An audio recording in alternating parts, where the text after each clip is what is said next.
सुचेता कुकरेती और आप देख रहे हैं माइक ऑन है। और आज जिस खबर पर माइक ऑन कर रही हूं, टकराव थमेगा या विवाद बढ़ेगा।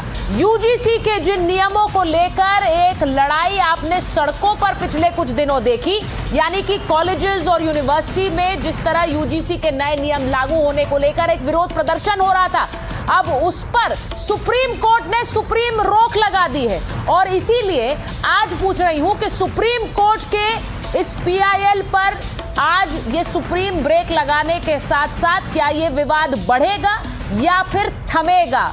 और ये इसलिए कह रही हूं क्योंकि सुप्रीम कोर्ट का पूरा फैसला आपको बताऊं कि आज सांसद चंद्रशेखर आजाद मेरे साथ जुड़ेंगे, वो इस फैसले के बाद अब क्या करने वाले हैं ये भी पूछूंगी। विष्णु शंकर जैन मेरे साथ जुड़ेंगे जो कि कोर्ट में आज दलीलें दे रहे थे यूजीसी के नियमों के खिलाफ। लेकिन सबसे पहले आपको वो तस्वीरें दिखाती हूं जब आज होली मनाई गई। बनारस में आज होली मनाई गई क्योंकि सुप्रीम कोर्ट ने इस पर ब्रेक लगाया है। सुप्रीम कोर्ट ने क्या क्या कहा है जिसके बाद यहां ये तस्वीरें आई। लेकिन उससे पहले देखिए, यूजीसी के नियमों को सुप्रीम कोर्ट ने फिलहाल रोक लगाई है और उससे पहले ये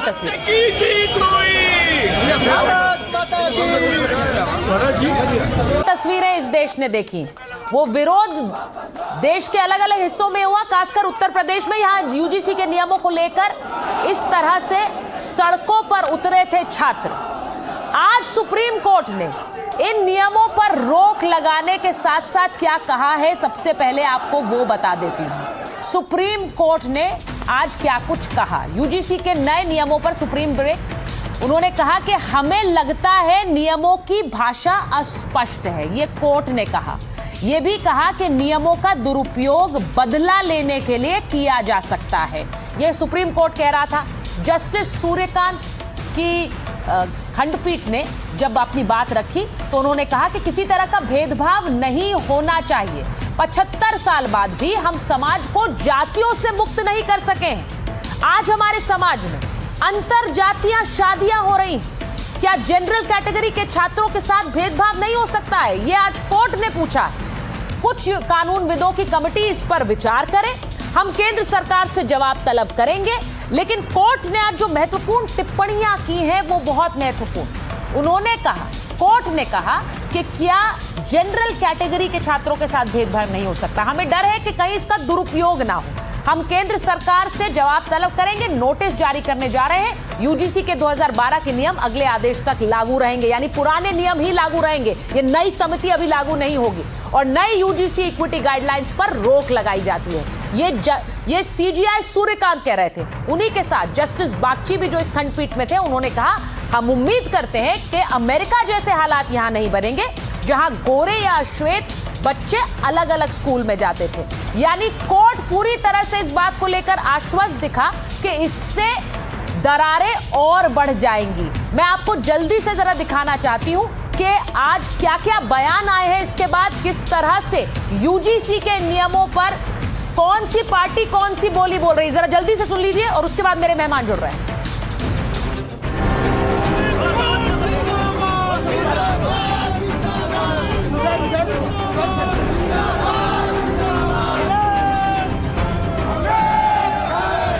यूजीसी के नियम पर सुप्रीम रोक। आज माननीय सुप्रीम कोर्ट ने जो यूजीसी रेगुलेशंस नए नियम पास किए गए हैं उस पर सुप्रीम कोर्ट ने रोक लगाई है। यूजीसी पर आदेश, थमेगा कलेश। असमानता भारत में नहीं होनी चाहिए, भारत में समानता ही होनी चाहिए। प्रार्थना है भारतीयों को बांटा ना जाए, जोड़ा जाए। नियम पर रोक, राजनीति बेरोक टोक। मैं सुप्रीम कोर्ट को धन्यवाद देता हूं कि उन्होंने सरकार की इस काली करतूत को पहचाना और रोका। सुप्रीम फैसला सरकार के लिए झटका। कौन सा झटका है? अगर कोई गड़बड़ी है तो उसके लिए तो भी अदालत ने फैसला दिया। टकराव थमेगा या विवाद बढ़ेगा? पूरे भारत को बंद कराएंगे जब तक ये काला कानून वापस नहीं होता, ये लड़ाई जारी रहेगी।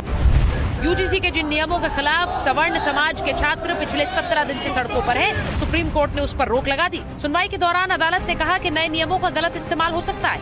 इसके बाद सुप्रीम कोर्ट ने केंद्र से जवाब मांगा है। अगली तारीख 19 मार्च दी है, सुनवाई रोक दी है। बीजेपी के बृजभूषण शरण सिंह बोल रहे हैं सुप्रीम कोर्ट ने देश बचा लिया। ये बहुत बड़ा आंदोलन बनने जा रहा था, पूरे समाज का ताना बाना बिगड़ जाता और इसकी जिम्मेदारी सिर्फ सरकार की होती। तो सुप्रीम कोर्ट ने ये कदम उठा करके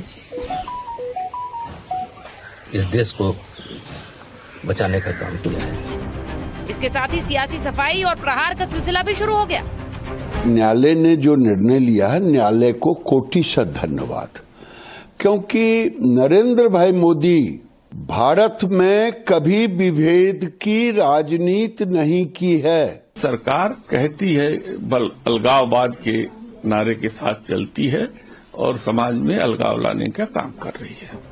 अखिलेश की पार्टी के सांसद ने बीजेपी पर भेदभाव का बढ़ावा देने का आरोप लगाया, लेकिन उन्हीं की पार्टी के दूसरे सांसद ने जाति को देश की सच्चाई बता दिया। जाति इस देश की सच्चाई है। सवाल यह है कि आजादी के 75 साल के बाद भी ये जाति हमारे देश, हमारे समाज से जाति क्यों नहीं है?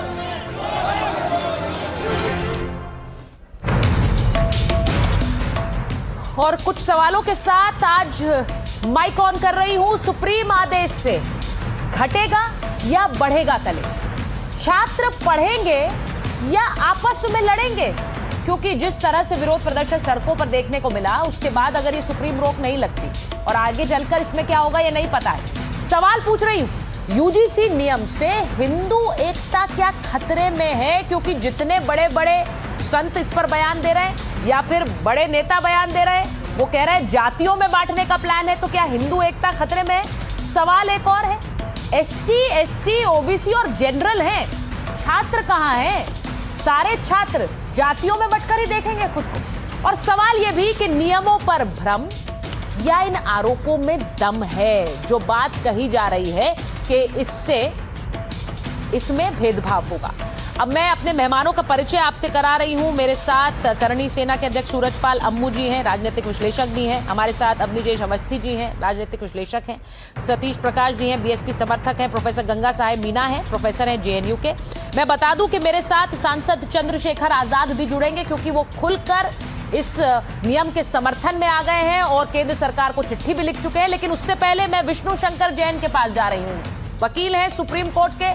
आज कोर्ट में उन्होंने दलीलें रखी, पीआईएल लगाई गई थी, विष्णु जी को स्क्रीन पर लीजिए, और आज पीआईएल लगाई गई थी और पीआईएल में पैरवी विष्णु जी ही कर रहे थे। तो मैं विष्णु जी सबसे पहले आपसे पूछ रही हूं, कोर्ट में आज कौन सी दलीलें आपने रखी हैं विष्णु जी, जिसके बाद कोर्ट, सुप्रीम कोर्ट ने आज इस पर यह ब्रेक लगाया है? देखिए, सबसे मूलभूत बात यह है सुचरिता जी, और जो मेन विरोध था, जो मेन विषय था जिसकी वजह से इस कानून को हम चुनौती दे रहे हैं, वो है सेक्शन 3C यूजीसी रेगुलेशंस 2026 का। सेक्शन 3C क्या कहता है कि अगर कोई जातिगत भेदभाव होगा तो किसी भी कास्ट और ट्राइब के खिलाफ होगा, तो वो सिर्फ और सिर्फ एससी, एसटी और ओबीसी के खिलाफ हो सकता है। ये उन्होंने सेक्शन 3C में कास्ट बेस्ड डिस्क्रिमिनेशन को परिभाषित किया है। और जिस तरह से इस पूरे कानून की रेगुलेशन की स्ट्रक्चर हुआ, मैं आपको बताना चाहता हूं, 2019 में सुप्रीम कोर्ट में एक मामला आया था आबेदा सलीम ताडवी का, और 2019 से सुप्रीम कोर्ट इस मामले को मॉनिटर कर रहा था, इस मैटर को मॉनिटर कर रहा था। उस मामले में ये फैसला, एक बात रखी गई थी कि जो यूजीसी रेगुलेशन 2012 है वो उतने इफेक्टिव नहीं है, उसमें जो लोग कार्य कर रहे हैं वो प्रेजुडिस हो सकते हैं, तो वहीं तक उसका दायरा सीमित था। ये कभी भी मंशा नहीं थी कि ये जो प्रोडक्ट यूजीसी रेगुलेशन 2026 उभर के आया है, ये इस रूप में उभर के आएगा, ये सुप्रीम कोर्ट की कभी भी मंशा नहीं थी। तो इसीलिए ये कंप्लीटली आर्बिट्रेरी है, आर्टिकल 14 का वायलेशन है, समाज को दो विभाजन में, दो गठों में बांटता है, जनरल कैटेगरी को इससे एक्सक्लूड करता है, और इससे जो हमारे कैंपस है वो एक पॉलिटिक्स का अड्डा, आपस में क्या कहते हैं रंजिश का अड्डा और अलग अलग एलिगेशंस का एक सेंटर बन जाएंगे, जो कानून की कभी भी मंशा नहीं हो सकती है। आपके चैनल के माध्यम से बहुत जिम्मेदारी से कहना चाहता हूँ कि हम किसी भी खिलाफ, किसी भी डिस्क्रिमिनेशन के खिलाफ है, चाहे वो किसी भी वर्ग के खिलाफ हो। और देखिए, बात समझिए, सेक्शन 3E डिस्क्रिमिनेशन को परिभाषित करता है, जिसमें religion, race, caste, creed, place of birth, gender, आपकी फिजिकल अपीयरेंसेस, सारी चीजें आती हैं। उसके बाद ये जो सेक्शन 3C लाया गया, ये कंप्लीटली सुपरफ्लुअस है। विष्णु जी, मैं आज आपको बता दूं, थोड़ी देर बाद मेरे साथ सांसद चंद्रशेखर आजाद जुड़ने वाले हैं। मैंने उनसे आज दोपहर में बात की थी और उन्होंने ये कहा कि जो ये सारे नेता और जो बड़े बड़े लोग ये कहते हैं कि बटेंगे तो कटेंगे, हिंदू एकता खतरे में है, इससे जातियों में बांट रहे हैं, इनसे एक कानून हमारे हम पर अत्याचार को लेकर एक कमेटी बनाई गई, इनसे वो सहन नहीं हुआ। देखिए, हर आदमी की उनकी अपनी पॉलिटिक्स है, उनके अपने पॉलिटिकल विषय हैं। हम लोग लीगल विषय से चीजों को देखते हैं, पर मैं उनकी बात का लीगल तौर पर जवाब देता हूँ। पॉलिटिकल व्यक्ति मैं नहीं हूँ, और जब अभी तो मैं पॉलिटिकल जवाब नहीं दे सकता हूँ, पर लीगल जवाब दे देता हूँ, क्योंकि जो आपने बात रखी है। अब इस समय मैं सुचरिता जी, SC/ST एक्ट इन ऑपरेशन है। हाँ। अब सांसद महोदय हैं, तो जो कानून की परिभाषा वो है कि कानून सबको पता होना चाहिए। Ignorance of law is not an excuse. और ये तो पार्लियामेंटेरियन है। तो सुप्रीम कोर्ट का जजमेंट है अमित कुमार के केस में, जिसमें सुप्रीम कोर्ट के 2 जजेस ने नेशनल टास्क फोर्स बनाई है, 10 मेंबर की कमेटी है, ऑनरेबल सुप्रीम कोर्ट के रिटायर्ड जज उसको हेड कर रहे हैं।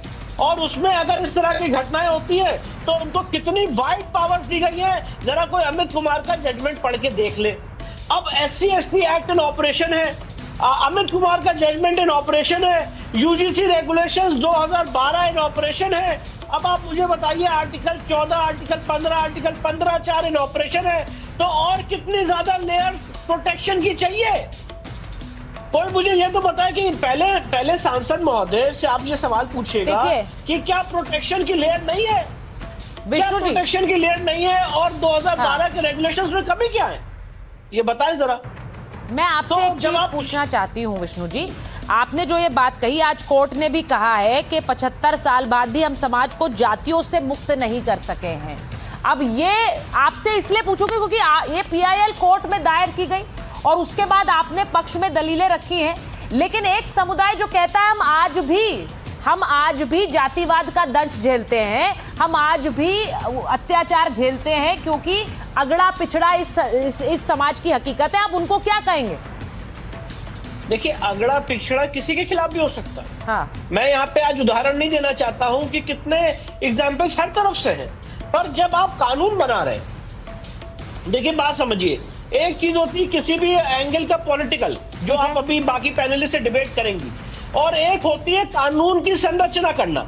जब कानून बनता है सुचरिता जी, तो वो सबके लिए एक समान बनता है। फॉर एग्जाम्पल, मेरी बात को उदाहरण के तौर पर समझाना चाहता हूँ। अगर आप ये निर्धारित करें कि चोरी गुनाह है, अगर आप ये निर्धारित कर रहे हैं कि चोरी गुनाह है, तो सबके लिए गुनाह होगा। कोई आप ये थोड़ी ना कह सकते हैं कि कोई हिंदू करेगा तो गुनाह होगा, मुसलमान करेगा तो नहीं गुनाह होगा, या कोई फला कास्ट का करेगा तो गुनाह होगा, ये वाला कास्ट का करेगा तो गुनाह नहीं होगा। अगर डिस्क्रिमिनेशन गुनाह है, कास्ट बेस्ड डिस्क्रिमिनेशन गुनाह है, गलत है, तो वो अक्रॉस द बोर्ड है।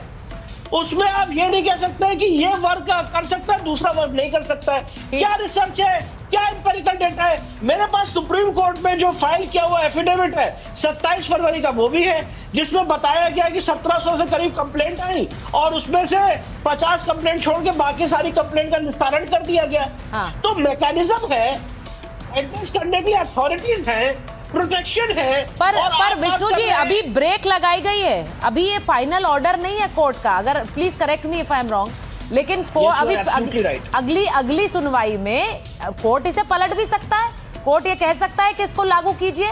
तो अगर ये लागू होगा, मैं एक बार मैं जरा एक सतीश प्रकाश जी और प्रोफेसर मीना को एक बार लाना चाहती हूँ, क्योंकि वो एक सवाल आप लोगों से पूछना चाहते हैं। सतीश प्रकाश जी, विष्णु जी को आप देख रहे हैं, विष्णु जी और सतीश प्रकाश जी को लीजिए जरा, और उनको भी लीजिए, प्रोफेसर मीना को। सतीश प्रकाश जी वो कह रहे हैं कि डिस्क्रिमिनेशन किसी के साथ भी हो सकता है, सिर्फ एक के साथ नहीं है। तो ये बोलना, ये क्यों आप लोग बार बार कहना चाह रहे हैं कि जनरल कैटेगरी वाला डिस्क्रिमिनेशन से परे है? नहीं, देखिए विष्णु जी क्या कह रहे हैं, मुझे उनकी बात समझ में नहीं आई। हाँ। भारत की जाति एक सच्चाई है। अगर भारत की समाज की जाति एक सच्चाई है, तो जातीय डिस्क्रिमिनेशन भारत समाज के अंदर है, क्योंकि इंस्टीट्यूशन भी भारतीय समाज का हिस्सा है, और वहां पढ़ने वाले बच्चे कहीं ना कहीं समाज से निकल कर ही आते हैं। अगर वो समाज से निकल करके आते हैं, तो बच्चों को इस तरह का जातीय कहीं ना कहीं भेदभाव झेलने करते हैं, तमाम आंकड़े उपलब्ध हैं। अब एक विष्णु जी इस बात को लेकर के चिंतित है कि कल क्या होगा, लेकिन जो कल हो रहा था, जो आज हो रहा है, उसको लेकर के आपको चिंता नहीं है?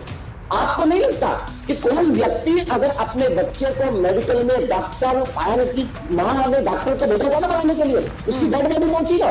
अगर इसी देश के अंदर अगर रोहित वेमुला पढ़ने के लिए गया था ना, तो उसकी डेड बॉडी उसके घर पहुंची ना?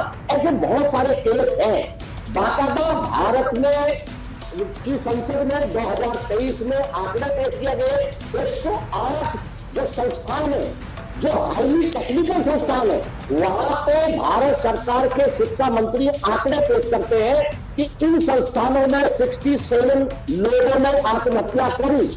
अगर वहां आत्महत्या हो रही है तो ये समय है। मेरा मुद्दा ये नहीं है कि सामान्य जाति या अनुसूचित जाति या पिछड़ी जाति, कोई भी बच्चा, सरकार की ये जिम्मेदारी है, सिस्टम की ये जिम्मेदारी है, संस्थानों की ये जिम्मेदारी है कि जो कल तक हो रहा था। फुलडारा आपका ऑडियो। मैं एक बार विष्णु जी के पास जा रही हूँ। विष्णु जी देखिए, ये बड़ा क्लियर है, वो ये इस बात को बार बार दोहरा रहे हैं कि एक डिस्क्रिमिनेशन इस देश में जाति के नाम पर होता रहा है, और आज जब उसके लिए एक समिति बन रही है तो यहां आप मानकर चल रहे हैं कि ये जो SC ST OBC छात्र हैं वो गलत आरोप लगाएंगे जनरल कैटेगरी के छात्र पर। ये क्यों मानकर चल रहे हैं आप? ये धारणा क्यों है?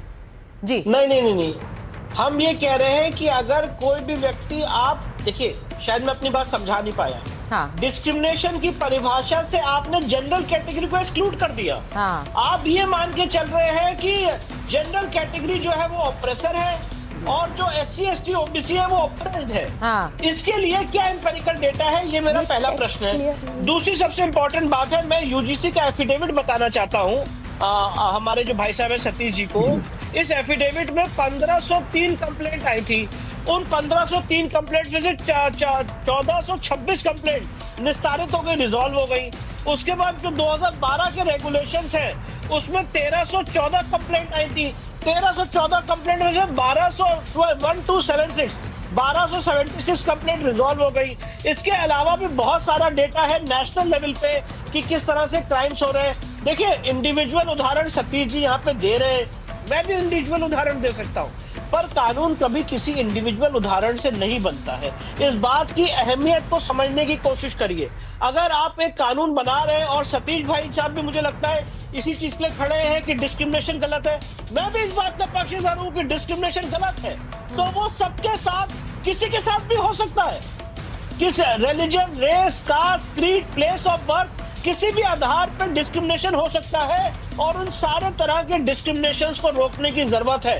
पर अगर आप इस तरह की एक एक्सक्लूजन वाली डेफिनेशन लाके उसको कानून का रूप देंगे तो उससे और ज्यादा डिवीजन पैदा होगा, और ज्यादा दिक्कतें पैदा होंगी। मैं इस बात को दोबारा पुनः दोहराना चाहता हूँ कि ऑलरेडी मैकेनिज्म देखिए विष्णु जी मेरी बात को समझिए। हम एक ऐसे समाज में रह गए, इस देश को आजाद हुए बहुत समय हो गया। अब इन बातों के ऊपर चर्चा होनी चाहिए, गंभीर चर्चा होनी चाहिए। जो इंस्टीट्यूशन है उनकी डेमोग्राफी बहुत खराब है, इसमें कभी कोई दो राय नहीं। दलितों के पद खाली हैं, जब तक दलितों को रिप्रेजेंट करने वाले लोग वहां नहीं रहेंगे। देखिए, किसी भी सिलेक्शन कमेटी में आपको मालूम है कि भारत में कोई भी सिलेक्शन आप जो बात बोल रहे हैं, मैं एक बार कमेटी सुनिए सतीश प्रकाश जी, आप जो बात बोल रहे हैं मैं उस पर एक बार जरा अम्मू जी से रिएक्शन ले लेती हूँ। विष्णु जी आज इस कोर्ट में इस बात को लेकर गए हैं, और मैं ये भी बताऊं कि अगली सुनवाई तक अब क्या इस पर एक कंसेंसस बनेगा, क्योंकि ये बात मानकर चलिए आप अम्मू जी के सड़कों पर अभी आपने जो तस्वीरें देखी, ये भले ही छात्रों ने, ये जनरल कैटेगरी के छात्र हों जो कह रहे हो कि इसमें डिस्क्रिमिनेशन हमारे साथ है, लेकिन ये रिवर्स हो सकता है अम्मू जी। मैं आपकी बात को बिल्कुल मानता हूं, और विष्णु ने जिस प्रकार से गंभीरता से इस विषय को रखा है उसको समझने की जरूरत है। हमारे बच्चों को भी अभी जोश में आने की जरूरत है। मिठाई बांटना, ये गुलाल वलाल करना गलत बात है। वो भी हमारे भाई हैं, हम नहीं चाहते जातीय भेदभाव हो, बढ़े। जो लोग आज ये उदाहरण दे रहे हैं, सतीश भैया या कोई और दे रहे हैं कि सदियों से अत्याचार हो रहे हैं, अत्याचार नहीं हो रहे भैया, जिनके साथ तो उनको सजा भी मिली होगी। और रही बात, अब तो हम तुम्हें गला लगाना चाहते हैं, हम तो कहते हैं जाति प्रथा बंद कर दो, आर्थिक आधार पर आरक्षण दे दो। आरक्षण क्या, सिस्टम खत्म कर दो, गरीब को आरक्षण मिले। हम चाहते हैं ये सिस्टम ही खत्म हो जाए। मैं राजपूत हूँ, आप हरिजन हैं, विष्णु जैन है, मुझे मतलब नहीं है इस चीज़ से। मैं कहता हूँ इस जाति सिस्टम को खत्म करो, जात पात की करो ना विदाई, आर्थिक आधार पर आरक्षण दो। आरक्षण का तो झगड़ा है ना, रिजर्वेशन का झगड़ा है। हम तो नहीं चाहते, सुप्रीम कोर्ट ने प्रोफेसर मीना, हम उसका सम्मान करते ये जो बात कह रहे हैं अम्मू जी, ये संभव है क्या? वो कह रहे हैं कि जात पात खत्म ही कर दो, सिर्फ आर्थिक आधार पर दो, फिर क्या दिक्कत है? उसके लिए आप राजी होंगे? देखिए, दो बातें कहना चाहता हूँ। पहले तो मैं विष्णु जी को आपने जोड़ा हुआ था, बड़े गंभीर व्यक्ति लग रहे थे विष्णु जी, तो उनको, लेकिन एक बात कहना चाहता हूँ, मेरे पास भी यूजीसी रेगुलेशन है जिसमें उन्होंने 3C को पढ़ के सुनाया, मैं 3E को पढ़ के सुना रहा हूँ, जिसमें लिखा हुआ है भेदभाव का अर्थ है धर्म, नस्ल, जाति, लिंग, जन्म स्थान, दिव्यांगता या इनमें से किसी एक के आधार पर किसी भी हितधारक के विरुद्ध कोई भी अनुचित, भेदभावपूर्ण या पक्षपातपूर्ण व्यवहार। तो इसमें सभी लोग शामिल हैं। ठीक है? ये मान लिया गया है कि सिर्फ इसमें SC, ST, OBC शामिल है, ये मेरे ख्याल से सही ढंग से नहीं पढ़ा गया है। दूसरा, मैं अमू जी की एक बात से बहुत सहमत हूँ। नहीं, ये बात फिर से विष्णु जी को बताइए आप। हाँ, ये मैं आपको दे देता हूँ, ये मेरे पास रेगुलेशन है। ऐसा है, ऐसा थोड़ी हो सकता कि उन्हें पढ़ाना हो तो पैरवी कर भेदभाव का अर्थ है जो वो सिर्फ पढ़ रहे हैं वो जातिगत भेदभाव, और आप कह रहे हैं इसमें EWS भी है, सब कुछ है। हाँ, तो अब विष्णु जी वो ये कह रहे हैं, आपने ये क्यों कहा इसमें EWS भी है, इकोनॉमिकली वीकर सेक्शन भी, और वो कह रहे हैं कि EWS के तहत तो जनरल कैटेगरी भी है। बताइए, मुझे जवाब देंगे। मुझे असल मैं बहुत संजीदगी से हमारे जो भाई है मीना साहब, उनको ये कहना चाहता हूँ कि शायद उन्होंने सुप्रीम कोर्ट में आज जो बहस हुई उसको देखा हो, समझा हो, सुना हो, और क्या जो आज आप बात कह रहे हैं मेरे भाई मीणा साहब, यही बात सुप्रीम कोर्ट ने कही थी कि 3E, और ये बात जो आप, मैं ऐसा नहीं कि मुझे नहीं पता है, 3E की डेफिनेशन मैंने भी पढ़ के सुनाई थी। 3E जो है ऑलरेडी डिफाइंड है, और यही प्रश्न उठा कि जब 3E है तो 3C की क्या जरूरत थी? 3E रहने देते। और जरा 2012 की रेगुलेशन, मीणा भाई एक मिनट, मीणा भाई 2012 की रेगुलेशन जो है उसका जरा सेक्शन 2 देख लीजिए, जो डिस्क्रिमिनेशन डिफाइंड है, वो ऑल इनकम्पासिंग है, सारे लोगों को इंक्लूड करता है। सिर्फ और सिर्फ विषय इतना सा है, बहुत छोटा सा विषय है कि आपने जो सेक्शन 3C में एक्सक्लूड किया है और ये माना है कि एक वर्ग के खिलाफ कास्ट बेस्ड डिस्क्रिमिनेशन, वहां पे विरोध है। 3E को तो आपने चैलेंज ही नहीं किया है। विष्णु जैन की बात को आगे बढ़ा रहा हूं। विष्णु जैन की बात को, सुप्रीम कोर्ट ने विष्णु ये भी कहा है कि आरक्षित वर्ग में भी समृद्ध लोग हैं, जिनको जो सामान्य वर्ग से अधिक समृद्ध हैं। यस, IAS IPS अधिकारी जो आरक्षित वर्ग में है, क्या उनको आरक्षण की आवश्यकता है? क्या मायावती को या चंद्रशेखर रावण के परिवार को आरक्षण की आवश्यकता है क्या? अरे छोड़ो ना भैया, जिनको आवश्यकता नहीं उनको खत्म करो।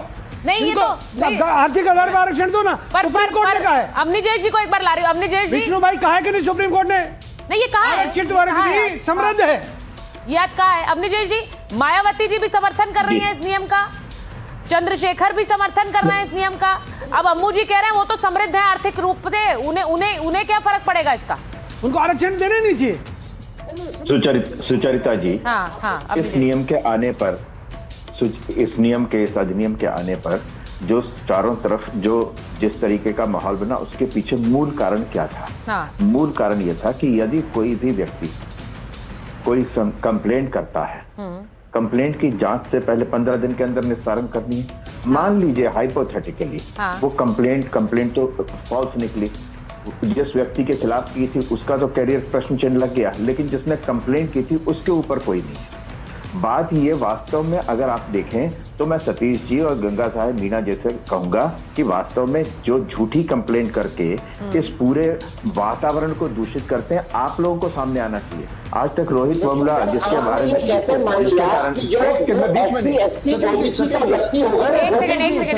सतीश जी को ऑडियो जरा ठीक करवाइए, उनका ऑडियो ठीक नहीं आ रहा है। मैं बार बार ये कह रही हूँ अरे मेरे तुम्हारी व्यक्तिगत रूप से भी बात होती है ना, तो कोई ऐसी बात नहीं, मैं आपके खिलाफ नहीं बोल रहा हूँ। मैं कह रहा हूँ कि वास्तव में बात ये बताइए कि रोहित वेमुला के सर्टिफिकेट पर प्रश्न लगे ना कि वास्तव में वो शेड्यूल कास्ट था या नहीं था? उसके ऊपर उस बेस पर एक झूठे शेड्यूल कास्ट नहीं था। एक सेकंड, मैं एग्जैक्टली यही कह रहा हूँ, एग्जैक्टली यही कह रहा हूँ। आप ये बताइए, जो व्यक्ति झूठा शेड्यूल कास्ट का सर्टिफिकेट लेकर के जिसको आइकॉन बना लिया गया शेड्यूल कास्ट पर अत्याचार होने का, उसका सर्टिफिकेट झूठा है, तो ये आप लोगों के हक छीने जा रहे हैं कि नहीं छीने जा रहे? आप लोगों में से अगर मान लीजिए 2 लोग, मान लीजिए 10 में से 8 लोग ऐसे जिनकी कंप्लेंट जायज है, लेकिन अगर 2 लोग भी ऐसे हैं जिनकी कंप्लेंट जायज नहीं है, तो आप ये बताइए उन 2 लोगों की वजह से पूरे इसकी भी कब हो गई? पूरे का पूरे उस प्रक्रिया पर प्रशिक्षण लगता है कि नहीं लगता? और आप एक बात बताइए सतीश जी, मैं बीच में नहीं बोलता हूँ, अगर आप प्लीज पहले मेरी बात सुन लीजिए। अगर मान लीजिए ये हो जाए कि कोई भी भेदभाव की कोई गलती करता है तो उसके खिलाफ कार्रवाई होगी, इसमें हमें कोई दिक्कत नहीं है। लेकिन अगर कोई व्यक्तिगत रंजिशों के कारण, व्यक्तिगत कारणों से अपने स्कोर सेटल करने के लिए किसी के खिलाफ अगर कोई शिकायत करता है, उसने तो शिकायत कर दी, और शिकायत करने वाले का तो कुछ नहीं बिगड़ा, उसने 118% की जगह। देखिए, शिकायत करने वाले का कुछ नहीं बिगड़ा। अम्मू जी, जो बात ये कह रहे हैं अवनीश जी कि जो शिकायत कर रहा है, नहीं, जो पर एक दूसरा धड़ा देखिए ना, जो बात कह रहा है वो ये भी कह रहे हैं कि भाई ये तो सरकार की विफलता है। सरकार ने कोशिश की कि सबको रिझा ले, वो ओबीसी को भी रिझा ले, और उसके साथ साथ वो ये भी मान के चल रहे थे कि भाई जो जनरल कैटेगरी है वो तो हमारे साथ है ही। ये आरोप आ रहा है। यूजीसी को एक सचिव हैं विनीत जोशी, वो हेड करते हैं। धर्मेंद्र प्रधान उनके मंत्री है, हाँ, शिक्षा मंत्री है। और जो कमेटी 30 लोगों की बनी, उसके अंदर कांग्रेस के भी 4 लोग थे, 16 भाजपा के थे और अन्य दलों के थे। अरे भैया, किसी ने तो पढ़ा होगा वो ड्राफ्ट, सुप्रीम कोर्ट ने कहा है ड्राफ्ट के अंदर बहुत सारी त्रुटियां कि आपने ठीक की हैं। जब सुप्रीम कोर्ट ये कह रहा है कि आपने त्रुटियां ठीक की हैं कि नहीं की, आप लोग अपनी गलती क्यों नहीं मानते? मैं तो यहाँ के भारत के शिक्षा मंत्री धर्मेंद्र प्रधान जी से कहूँगा, महाराज पढ़ तो लेते, क्यों देश के अंदर युद्ध करा रहे हो? ये गृह युद्ध की स्थिति है, ये मंडल कमीशन वाली स्थिति उत्पन्न कर दिया आपने। अगर सुप्रीम कोर्ट बात कह रहे हैं गृह युद्ध छिड़ जाएगा, मैं बिल्कुल, कैसे छिड़ जाएगा गृह युद्ध? मंडल कमीशन का जब विषय आया था 1990 में सुचार था, हाँ। उस समय देश के छात्र सड़कों पर नहीं, तो ऐसे इस नियम में क्या बदलाव होना चाहिए कि गृह युद्ध ना छिड़े? मैं आपसे पूछ रही हूँ। जात पात का भेदभाव वाला कानून होना नहीं चाहिए। ये कंप्लीट रोल बैक चाहते हैं आप? बिल्कुल नहीं होगा, नहीं, इसमें प्रावधान डाल दें। अगर ये नहीं होगा सुचारिता, शिकायत अगर फर्जी निकले तो उसके खिलाफ शिकायत हो, ये प्रावधान डाल दें। जो शिकायत करता है, जिसने फर्जी शिकायत की, उसके खिलाफ कानून क्यों ना बना, उसके खिलाफ कार्रवाई के नियम क्यों नहीं डाले गए? अरे जानबूझकर। अच्छा, मैं एक बार बता रही हूँ सतीश जी, मैं सतीश भाई जानबूझकर। अब एक बात बताइए, सुनिए, यूजीसी ने यह रेगुलेशन बनाया, आज यूजीसी सुप्रीम कोर्ट के अंदर क्यों नहीं थी? यूजीसी के ऊपर कौन गवर्न करता है? सरकार गवर्न करती है। सरकार ने जानबूझ करके यूजीसी को रोका। क्या सरकार नहीं चाहती कि ये रेगुलेशन आए? अगर सरकार नहीं चाहती है तो सरकार की खामी है ना। ये सवाल आप इस देश के दलितों से, पिछड़ों से क्यों पूछ रहे हैं? हमने रेगुलेशन नहीं बनाया, हम नहीं पूछ रहे, हम तो कह रहे दलित समाज हमारा भाई तो है। आप लोग हमारे भाई नहीं हो क्या? दुनिया हमारे भाई नहीं है क्या? हम जात पात की बात ही नहीं करना चाहते, हम ऊंच नीच की बात नहीं करना चाहते, हम तो कहते हैं आर्थिक। मैं आपकी बातों से सहमत हूँ, लेकिन अम्मू जी, अगर ये रेगुलेशन गलत था तो ये सवाल की कोई जाति नहीं है, पूछना चाहिए था। गरीब की सतीश भाई कोई जाति नहीं है, गरीब की कोई जाति नहीं है। सुनिए, मैं एक बार बताती हूँ कि सांसद चंद्रशेखर आजाद नगीना से सांसद हैं, वो हमारे साथ जुड़ रहे हैं। मैं सीधे उनके पास जा रही हूँ। जरा मेरे साथ इस वक्त सांसद चंद्रशेखर आजाद जी जुड़ गए हैं, और आज इस मुद्दे पर बात करना इसलिए जरूरी है चंद्रशेखर जी, क्योंकि आपने एक चिट्ठी लिखी देश के शिक्षा मंत्री को, और आपने कहा कि यूजीसी के जो नए नियम हैं वो आईआईटी, आईआईएम्स, एम्स में भी लागू हों। सुप्रीम कोर्ट ने इन पर रोक लगा दी। आप इसे कैसे देख रहे हैं? देखिए, मैं एक अधिवक्ता हूं और मैं माननीय सर्वोच्च न्यायपालिका का बड़ा सम्मान करता हूं, और ये सम्मान मैं सिर्फ कह नहीं रहा, मैं दिल से करता हूं, क्योंकि मैं मानता हूं कि जब कोई सरकार द्वारा कोई गलत कार्य किया जाएगा या पुलिस या एडमिनिस्ट्रेशन हमारे खिलाफ कुछ गलत कार्य करेंगे और हम देख भी नहीं, तो न्यायपालिका में हमारा ध्यान होता है कि वहीं से हमें न्याय मिलेगा। तो सर्वोच्च न्यायपालिका से मेरा कोई सवाल नहीं है। मेरा सवाल ये है, जैसा आपने कहा कि उन्होंने रोक लगा दी, तो रोक लगाने का जो बड़ा कारण है वो ये है कि हमारी सरकार जो है वो गाइडलाइन तो बनी, लेकिन उसका पक्ष जो है वो मजबूती से नहीं रख पाई माननीय सर्वोच्च न्यायपालिका, इसलिए रोक लगी। जैसे कानून तो बन जाता है लेकिन उसका इम्प्लीमेंटेशन नहीं होता, तो उसका लाभ नहीं मिल पाता लोगों को। कानून तो बहुत सारे बने हुए हैं। उसी तरह से अगर सरकार जो है उसकी कथनी करनी फर्क ना होता और वो मजबूती से पक्ष रखती, माननीय सर्वोच्च न्यायपालिका में, तो मुझे लगता है रोक नहीं लगती, उल्टा शायद गाइडलाइन आ जाती कि इतने दिन के अंदर इसको लागू करो, समितियां बनाओ, इसको लागू करो। पर चंद्रशेखर जी, अगर सरकार को इसे कमजोर रूप से ही रखना होता तो फिर वो लाती ही क्यों इस तरह के नियम? इनमें पहले से ही कुछ बदलाव किए जा सकते थे। आप ये कह रहे हैं सरकार ही कमजोर पक्ष रख रही है। सरकार दोनों पक्षों को खुश करना चाहती है। पहले उन्होंने SC ST OBC के पक्ष को खुश करने के लिए कहा कि भाई हम देखिए आपके लिए गाइडलाइन बना दी हमने, जिससे भेदभाव नहीं होगा। और भेदभाव वो भी इसलिए बनाई है क्योंकि सुप्रीम कोर्ट का आदेश था डॉक्टर पायल और रोहित वेमुला वाले केस में कि भाई इस तरह के जो है 118% क्राइम की वृद्धि हुई है, तो इसलिए जो है इस पर कानून बनाया जाए, इसके लिए गाइडलाइन बनाई जाए, बना दी। अब जब सामान्य वर्ग के लोग नाराज होने लगे, उनकी पार्टी के नेता ही कहने लगे, तो वो चुप रहे। तो उन्हें लगा कि मामला कोर्ट चला गया है, तो वो अगर कोर्ट में साइलेंट रहेंगे या पैरवी मजबूर नहीं करेंगे तो कोर्ट से रोक लग जाएगी, तो दोनों पक्ष खुश हो जाएंगे। चंद्रशेखर जी, आपको क्या लगा जो ये नियम, ये गाइडलाइंस आई, ये आपको सही लगी? क्योंकि आपने तो इसे आगे भी बढ़ाने के लिए कहा, आपको ठीक ही लगी होंगी, इसीलिए आपने कहा कि इसको आगे और शैक्षणिक संस्थानों में भी लगाएं, IIT IIM में लगाएं। लेकिन जब ये कोर्ट कहता है कि इनका दुरुपयोग कैंपस में किसी के भी खिलाफ बदला लेने के लिए किया जा सकता है, तो आपको लगता है सही है? तो ऐसा है, मैं बड़ी जिम्मेदारी से इस बात को कह रहा हूँ, ये एक बहुत बड़ा सवाल मीडिया में बैठे लोग जो हैं SC ST OBC वर्ग के बच्चे और बच्चियों के ऊपर उठा रहे हैं कि SC ST OBC के बच्चे और बच्चियां हायर एजुकेशन सेंटरों में पढ़ने के लिए नहीं जाते, वो बदला लेने के लिए, आरोप लगाने के लिए, किसी का उत्पीड़न करने के लिए, किसी को मानसिक ये कोर्ट ने कहा है चंद्रशेखर जी, मीडिया नहीं कह रही है। मैं इसको बहुत, ये कोर्ट ने कहा है। मैं फिर आपसे जी, मैं आपसे क्या कह रहा हूँ जी, जिस तरह से डिबेट इस विषय पे हो रही है और बहुत सारी बातें कही जा रही, कोई आरोप लगा देगा, या कोर्ट ने ही कहा, ठीक है, कोर्ट ने भी कहा, हाँ, कोर्ट ने कहा, फिर भी मेरा ऑब्जेक्शन है कि क्या ये आप भेदभाव को लीगलाइजेशन करना चाहते हैं, उसको लीगलाइज करना चाहते हैं, ये कह के कि भाई वो आप, मैं कहता हूँ कौन सा ऐसा मामला है जिसमें जो है किसी के ऊपर भेदभाव का मतलब बदला लेने के उससे आरोप नहीं लगाया, कौन सी ऐसा ऑफेंस है? नहीं, आपकी बात सही है। कौन सा ऐसा कानून है जिसका दुरुपयोग नहीं किया जा सकता? लेकिन किसी को एक कानून बनेगा।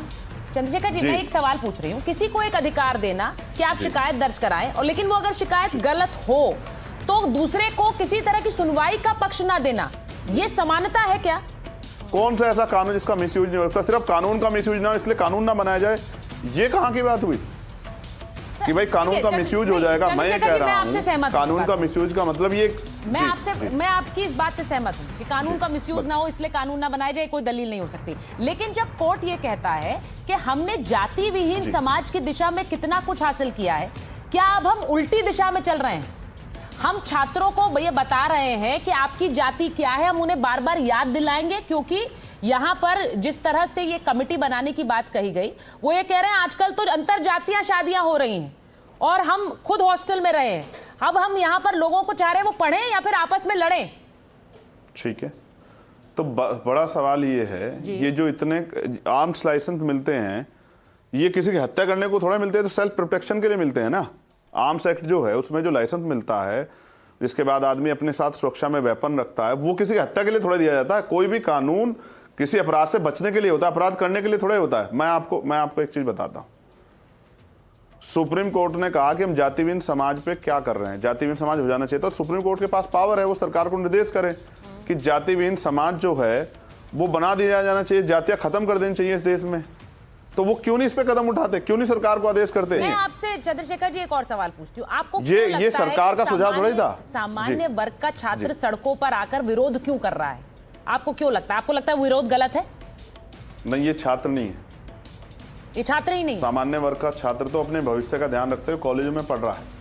सुनिए ना, ठीक, सामान्य वर्ग का छात्र तो, मैं पिछले मेरे 10-12 साल का एक्सपीरियंस ये है, मीडिया का भी, सरकारों का भी, आंदोलन का भी, कि मैं ये बहुत जिम्मेदार से कह सकता हूँ कि ये छात्र नहीं है, क्योंकि छात्र तो यूनिवर्सिटी में पढ़ रहा है, उसके बाद तो समय नहीं किसी भेदभाव करने का, वो तो अपने घर में पढ़ रहा है जो छात्र है।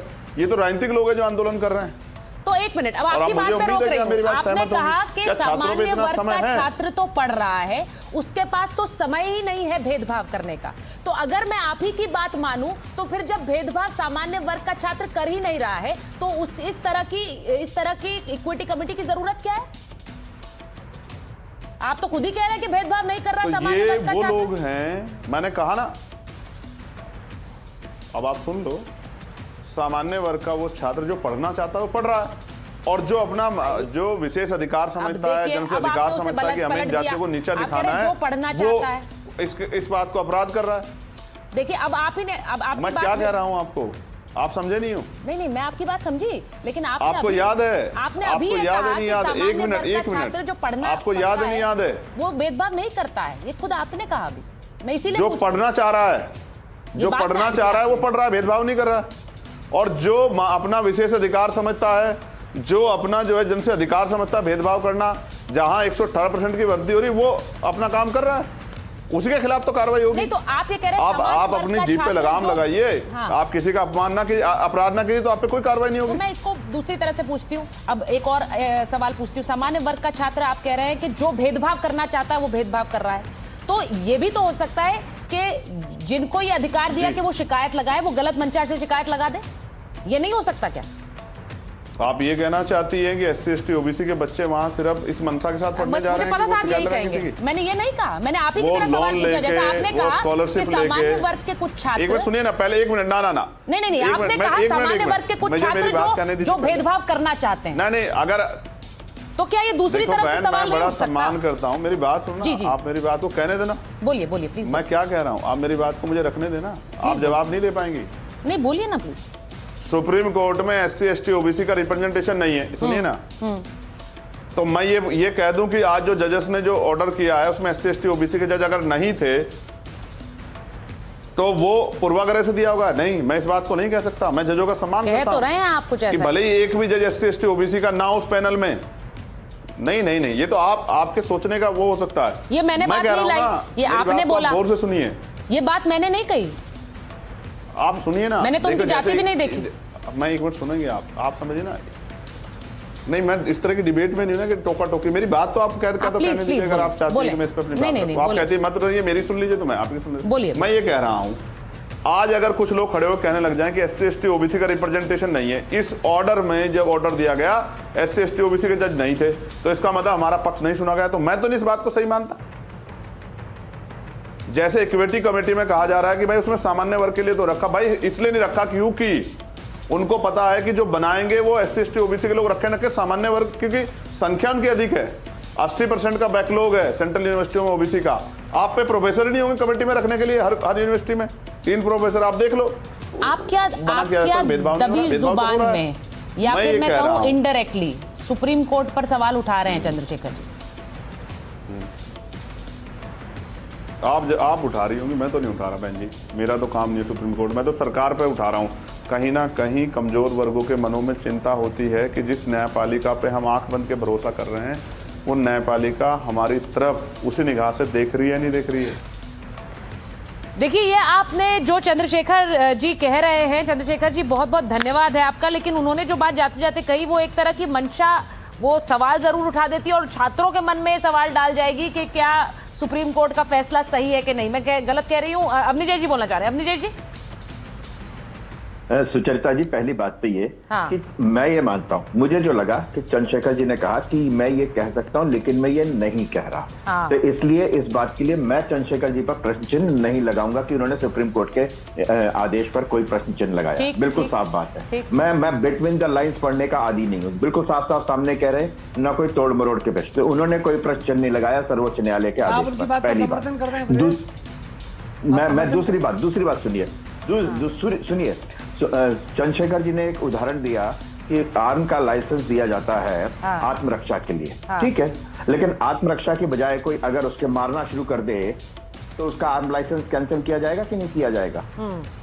ये तो तय करना, इसको बताना पड़ेगा ना कि मैंने आत्मरक्षा में चलाया है। सही बात, ये तो बताना पड़ेगा ना। यही तो हम कह रहे हैं कि आपने झूठे, अगर आपने कंप्लेंट कर दी उसके लिए आपको, अगर मान लीजिए आत्मरक्षा में चला, आत्मरक्षा के लिए लाइसेंस मिला, लेकिन अगर आपने गोली मार दी तो आपको हत्यारा कहा जाता है। हम हर चैनल पर इसलिए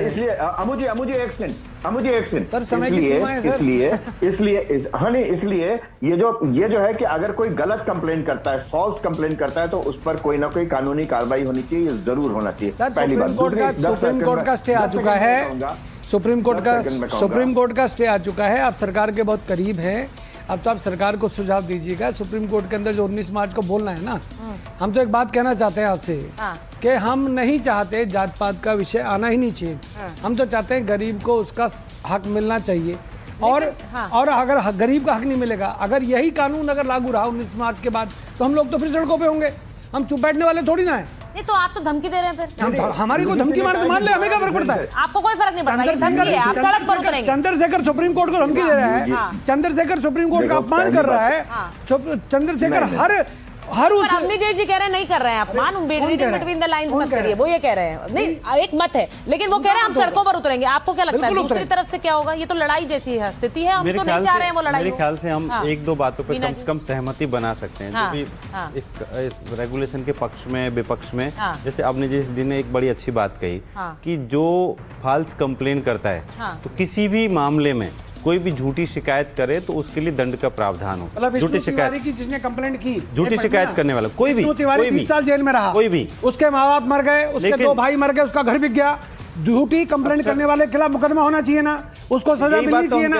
अरे कहो ना, विष्णु तिवारी के खिलाफ जिसने कंप्लेंट की थी, जो 20 साल जेल में रहा, जिसके माँ बाप मर गए, जिसके 2 भाई मर गए, जिसका घर बिक गया, उसका वापस करेंगे क्या? उसकी जवानी, उसका व्यापार, उसका घर, उसके माँ बाप वापस करेंगे। हाँ मीना जी बोलिए। एक पहली बात तो इस बात पे हम सहमत हो सकते हैं कि अगर झूठी शिकायत आती है तो उस पर कार्रवाई हो, हर मामले में कार्रवाई हो, कोई भी झूठी शिकायत किसी भी, तो इससे सहमत। दूसरा, हम देखिए बहुत सारे बच्चे हैं जो पहली पीढ़ी है जो विश्वविद्यालय तक पहुंचती है, तो अगर उनके साथ किसी भी तरह का भेदभाव होता है जाति के आधार पर, जेंडर के आधार पर, क्षेत्र के आधार पर या विकलांगता के आधार पर, तो उसको रोकने के लिए पर्याप्त मैकेनिज्म होनी चाहिए और ये कानून उसी दिशा में था। लेकिन अमू जी यहाँ बैठे हुए कह रहे हैं कि कंप्लीट रोल बैक है। अगर रोल बैक होता है तो ये हाशिए के बच्चों के लिए बड़ा निराशाजनक होगा। निराशाजनक होगा या नहीं? अब देखिए अब ये लड़ाई वाली स्थिति मैं नहीं जा रही हूँ। मुझे एक मिनट, मैं नहीं चाह रही ये लड़ाई वाली स्थिति हो, लेकिन वो यहाँ पर बैठकर कह रहे हैं कि कंप्लीट रोल बैक, वरना हम सड़कों पर उतरेंगे। ये कहाँ जाएगा? सुप्रीम कोर्ट के अब दरवाजे पर ये पूरा मामला है और वहां से हल निकले तो बहुत अच्छा रहेगा। बहुत बहुत धन्यवाद आपका।